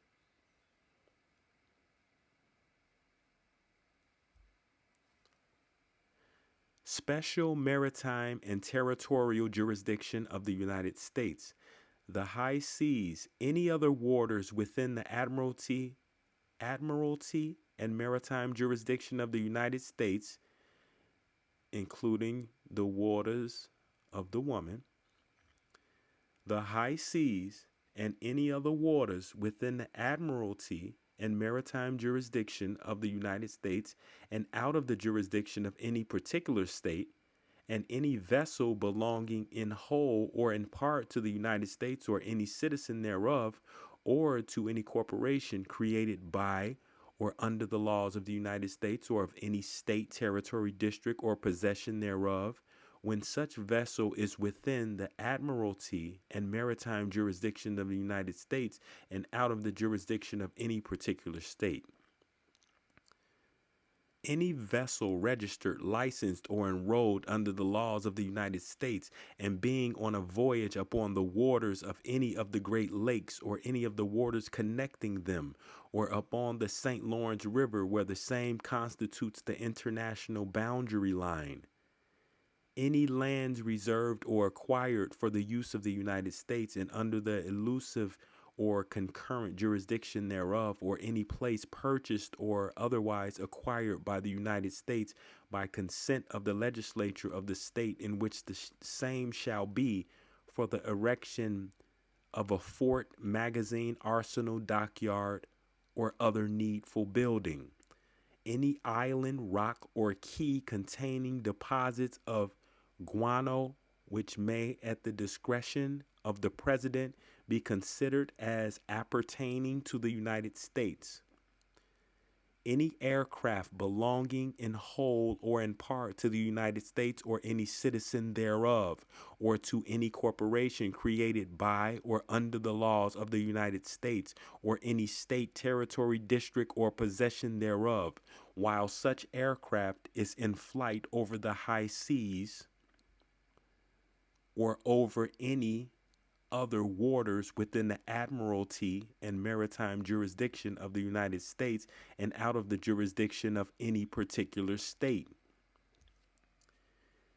Any vehicle used or designed for flight or navigation in space and on the registry of the United States pursuant to the Treaty on Principles Governing the Activities of States in the Exploration and Use of Outer Space, including the Moon and other celestial bodies, and the Convention on Registration of Objects launched into outer space while that vehicle is in flight, which is from the moment when all external doors are closed on Earth following embarkation until the moment when one such door is opened on Earth, for disembarkation or in the case of a forced landing until the competent authorities take over the responsibility for the vehicle and for persons and property aboard.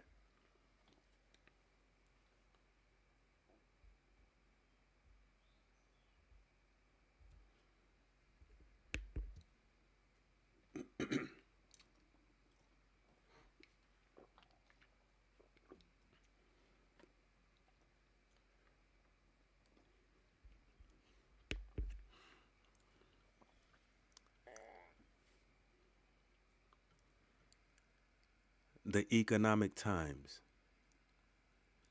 World's first artificial womb facility is a creepy glimpse of a pregnancy in future.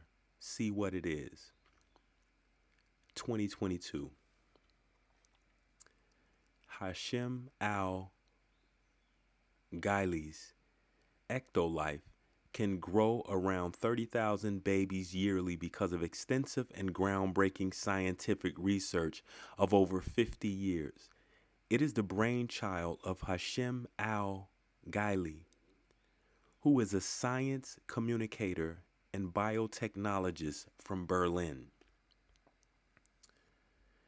You can use the Elite package, which would let you engineer the embryo genetically before they implant it into an artificial womb.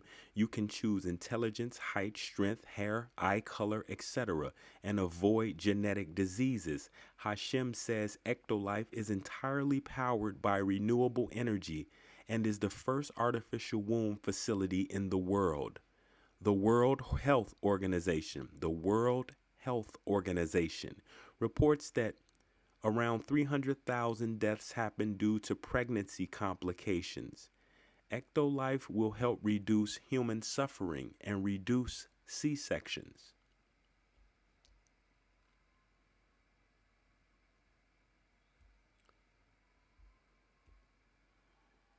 Hashim says the technology is already available, but ethical constraints do not make it a reality.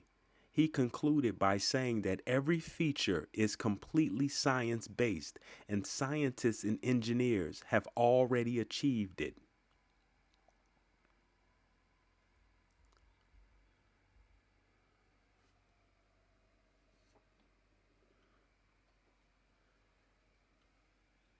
The Atlanta Journal-Constitution. German scientists developing world's first artificial womb facility.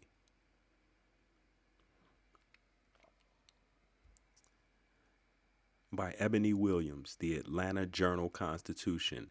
Their goal is to aid women who can't carry a child and to develop designer babies. A group of German scientists claim they are close to creating the world's first artificial womb facility where fertility specialists can develop designer babies and parents-to-be can watch their fetus grow via smartphone apps. Developed by Hashim Al Ghaili in Berlin, the Ectolife Center claims it will soon employ groundbreaking technology to help create 30,000 babies a year. Parents can watch their babies develop remotely while picking specific physical characteristics like eye color, height, strength, and intelligence from a curated menu.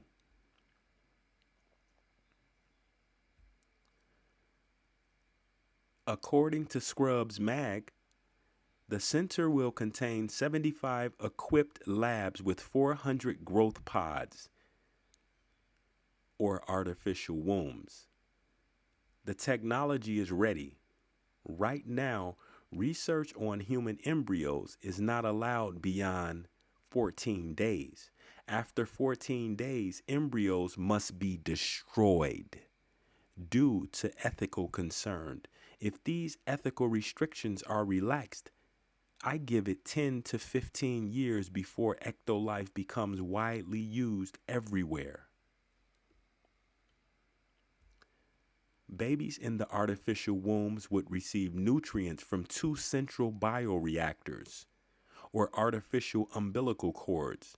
One bioreactor dispenses amniotic fluid to the womb, and the other eliminates waste. Hold on, let's go back. One bioreactor dispenses amniotic fluid.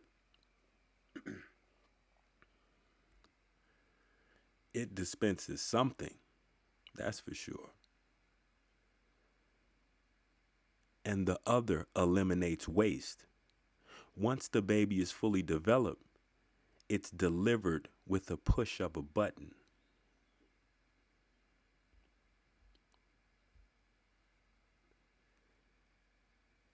USA Today. Fact check. Artificial womb facility animation is a concept. Technology doesn't yet exist. Kate S. Peterson, USA Today, 2023.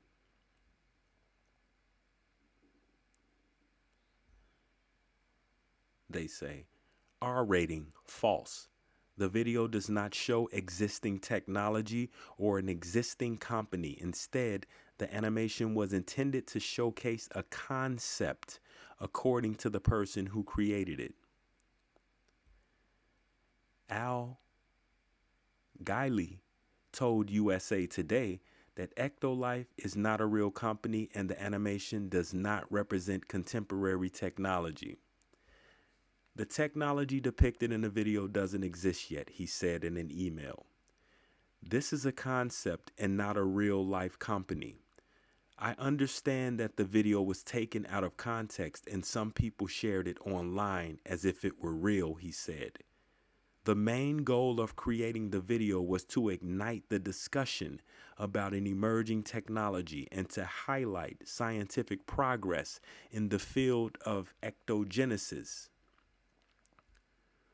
What is Al Guiley, a politician? Dr. Gwyd Oy, a gynecologist and professor at Eindhoven University of Technology, said the technology in the video does not currently exist.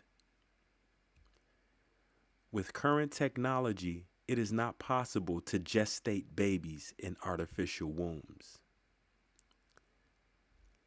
In 2017, researchers at Children's Hospital of Philadelphia did successfully gestate premature lambs in artificial womb-like biobags for several weeks.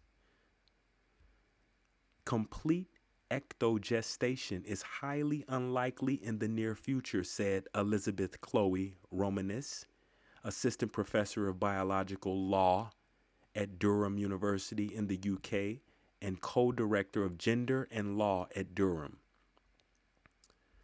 The devices in development are designed to facilitate only partial ectogestation. That is the partial gestation of underdeveloped human entities outside the human womb. Little is known about how we would replicate the very early stages of a human pregnancy outside of the womb, Ramanis told USA Today in an email. However, the possibility that complete pregnancies could take place in artificial wombs has been widely discussed by medical ethicists. The claim that the animation shows existing technology was also debunked by Reuters and AFP.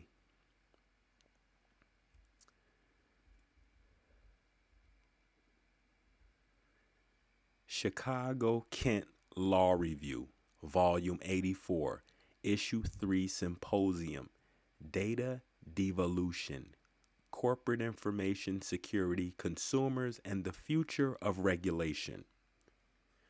June 2009.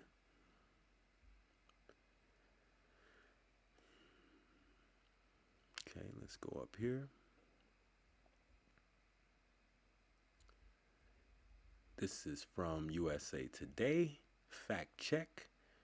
Artificial womb facility animation is a concept. Technology doesn't yet exist. R rating, false. It's USA Today. And then you have Al Guiley, who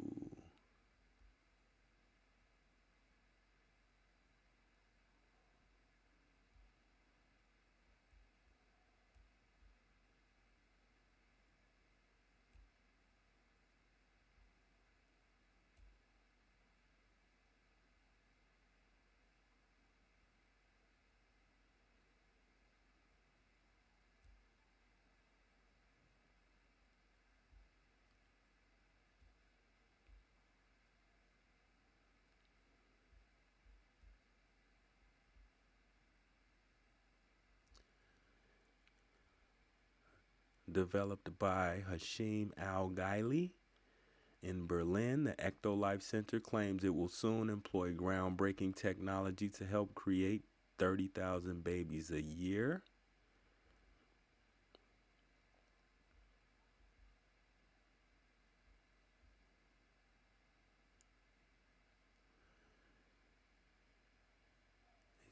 According to Scrubs Mag, the center will contain 75 equipped labs with 400 growth pods, i.e. artificial wombs. The technology is ready.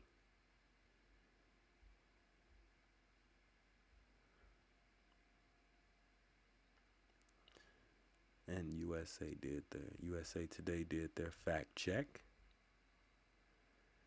And now, Chicago Kent Law Review, June 2009. Development of ectogenesis. How will artificial wombs affect the legal status of a fetus or embryo? Jessica H. Schultz.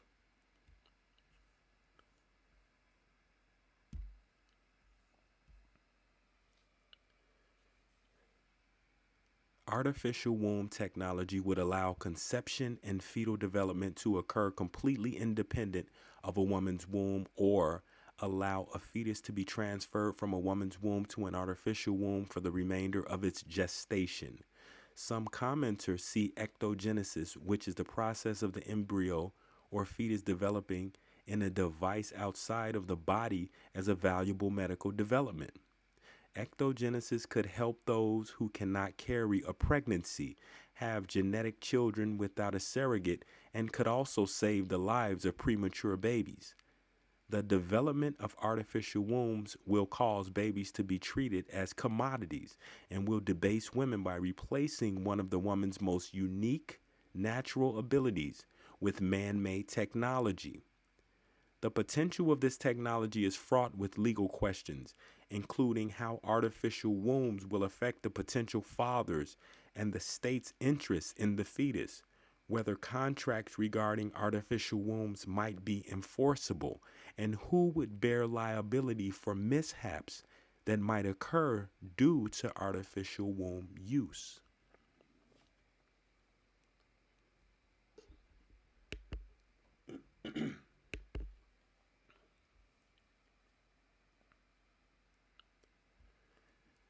Scientists have taken significant steps toward the development of an artificial womb. This is in 2009, remember. Chicago Kent Law. Scientists have taken significant steps toward the development of an artificial womb, but have yet to overcome the obstacles necessary to produce a surviving animal or human from an artificial womb.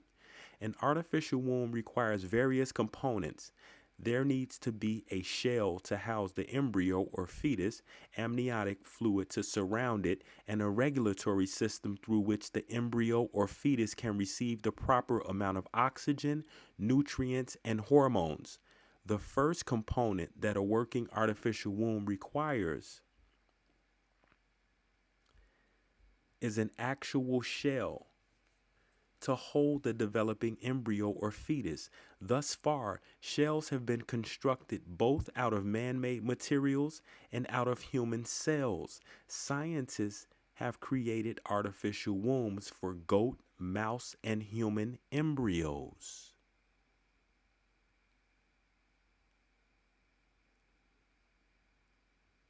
Scientists have successfully been able to construct artificial womb shells for both animal and human embryos, and this obstacle has already been overcome. This is 2009. In addition to the shell, there must be artificial amniotic fluid to surround the developing embryo or fetus, as there is in a natural pregnancy.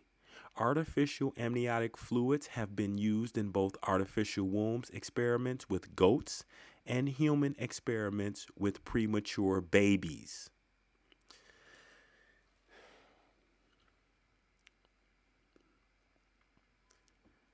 Artificial amniotic fluids have been used in both artificial womb experiments with goats and human experiments with premature babies. Thus, an artificial amniotic fluid has already been developed and used in experiments and will not be an obstacle to artificial womb use. Along with the womb structure and an artificial amniotic fluid, there needs to be some type of regulating device through which a fetus can receive the proper amounts of oxygen, nutrients, and hormones. While these types of regulating devices have been created, they have not yet worked well enough to produce a single live animal or human offspring from an artificial womb.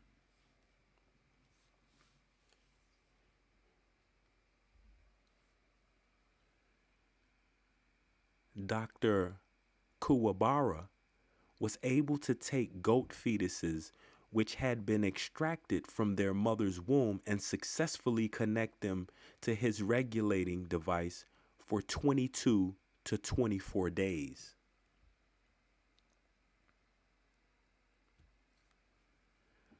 The application of computer science to molecular biology research is also important to the development of ectogenesis. Such research would likely assist in developing a regulation device which would deliver the proper hormone levels to a fetus in an artificial womb. Dr. Liu's experiments show that there are still problems with getting blood vessels to form properly within an artificial womb. Still, some scientists are optimistic about their plans to create functioning artificial wombs. In 2001, during an interview at the American Society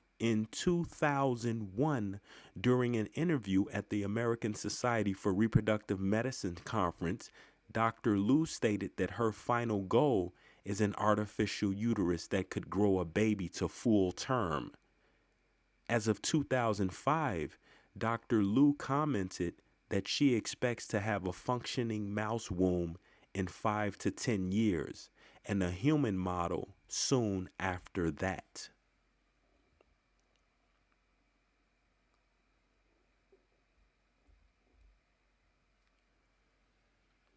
Teachinghistory.org.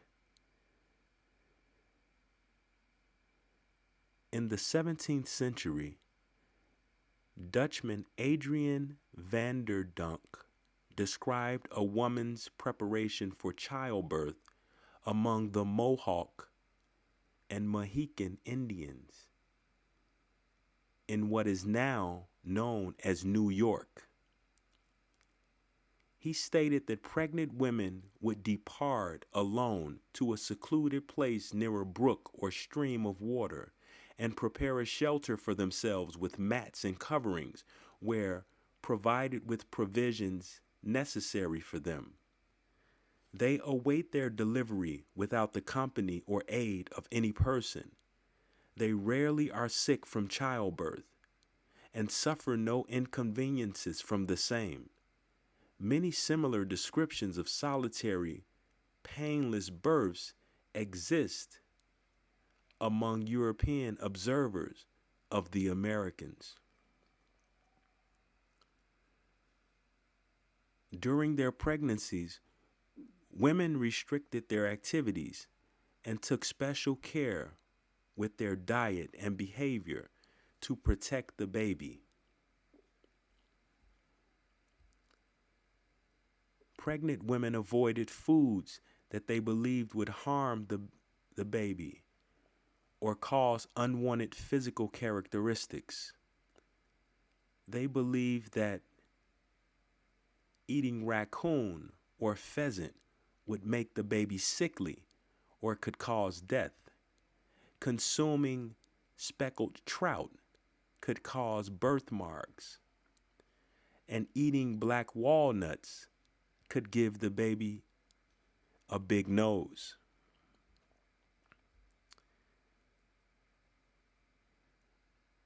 Vanderdunk described a Mohican concoction made of root bark that the mother drank shortly before labor began.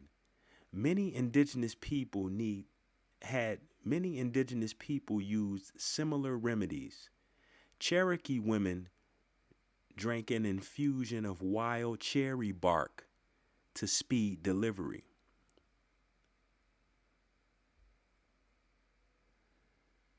Despite numerous descriptions of solitary births, other accounts describes birth attended by a midwife and other close family members. Men were rarely allowed in the birth room, and they were never allowed to see the birth. A woman in labor stood, knelt, or sat, but she never gave birth lying down. Usually no one bothered to catch the baby, who fell onto leaves placed beneath the mother. Vanderdunk and Mooney described post-delivery rituals in which the mother ceremonially plunged the infant into the river, an act they repeated daily for 2 years. British Lieutenant Henry Timberlake, an envoy to the Cherokee in the mid-18th century, stated that this ritual made the children acquire such strength that no rickety or deformity are found among them. Indian women's excellent physical conditioning certainly aided in their recovery from childbirth.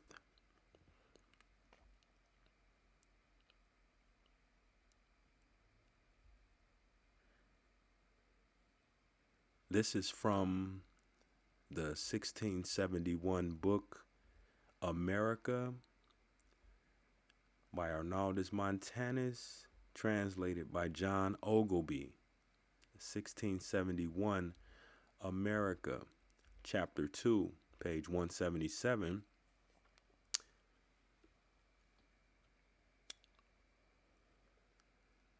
When impregnated, they take great care that their fruit receives no hindrance nor prejudice.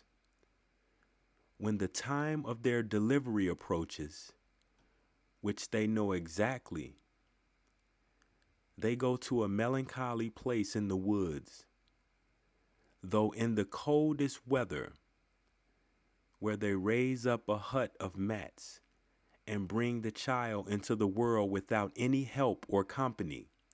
Wash the child in cold water and wrap it up in mats.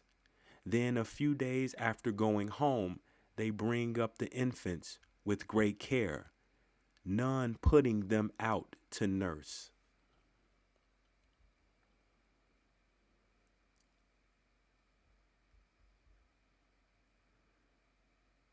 America, chapter 4, page 228. Women with child are delivered by themselves in the highway, and from thence they go to the next river to wash themselves and the child. Women with child are delivered by themselves in the highway, and from thence they go to the next river to wash themselves and the child. America, 1671, chapter 18, page 361. The Caribbeans. Many women also were found there who bare children after they were 80 years of age.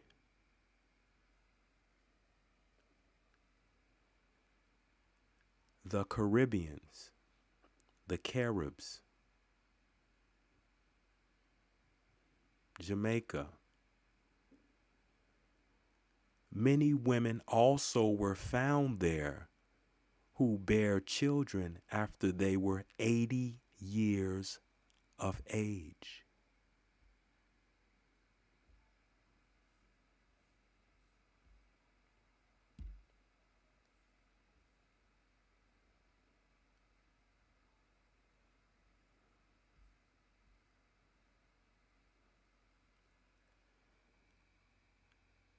Do the right thing.